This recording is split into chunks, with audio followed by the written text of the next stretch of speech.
প্রতিভাবানরা হেরে যায়, তবে কখনো পরিশ্রমীরা হারে না। পরিশ্রম কথা বলে। তুমি যদি পরিশ্রম করতে পারো তাহলে দেখবে তুমি তাই পাবে, তুমি যেটা চাইছো।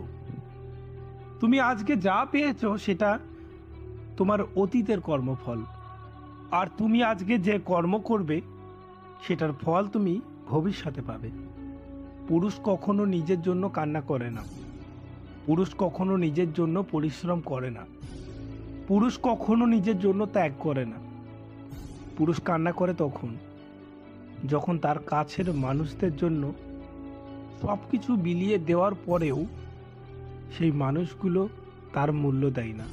বর্তমান যুগে 3টি কাজ করলে বাঁশ আপনাকে খেতেই হবে, বিনা স্বার্থে কাউকে উপকার করলে, টাকা ধার দিলে ও ভদ্র ব্যবহার করলে।